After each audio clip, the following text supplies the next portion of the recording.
So another aspect of this that's important is what exactly, younger voters, when you look at Bernie Sanders versus Elizabeth Warren, this whole notion that I got a plan for everything.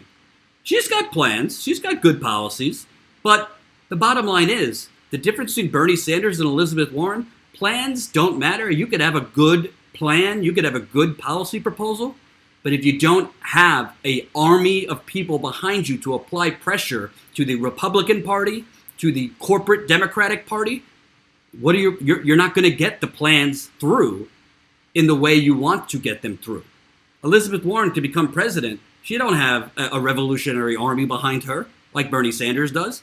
So she might become president, and the bill that she's proposing now, which is not total student debt elimination, how's she going to get that through? By bipartisan compromise, which is going to water the deal down to the point where it doesn't really have a game-changing effect. That's why these policies are written as such by the Warrens, by the Kamala Harrises. They're just enough on paper to look like they are really, really progressive. But none of these people actually have the political capital behind them. Political capital meaning the people. I like what Bernie Sanders said. This whole discussion about, we need to be civil even with people we disagree with. If you want to be civil, go to church. Go to temple. Go to, the park and do yoga if you want civility, okay? We don't need more civility in Washington. We need to take on sociopaths in the Republican Party and the corporate Democratic establishment. I'm not going to be civil if I'm Bernie Sanders with people that are trying to deprive the working people of America, my base. I'm not going to be civil with people that are trying to deprive them of health care, of education, who support endless war and look the other way as we send our soldiers to die for nothing. How about we go to church with Nina Turner instead? That's kind of going to church. Love Nina Turner, and I hope to interview her while I'm down in Miami. So it's just, civility. The problem isn't, and by the way, what was this, when was this like great, utopian civility? When was this? I'd love to know. Because I don't remember Washington being so civil in the 2000s or the 90s or even the 80s. And is civility good? If civility and bipartisan compromise, is this really a good thing if you get Democrats and Republicans singing Kumbaya and going out for dinner to work on bipartisan compromises that give you crumbs to the workers and give beautiful cheesecake to Wall Street? Is that the kind of civility we want? No. So I like what Bernie Sanders had to say in 2016. He said, no. When I become president, I'm not interested in meeting with Mitch McConnell and compromising on day one. I'm going to say, Mitch, look outside the window. There's thousands of people on the Capitol. And if you don't start coming to our side, you are going to be forced out of office.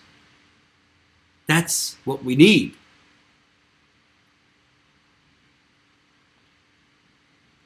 Because politicians only do the right thing if you apply an inferno under the behinds. That is the truth.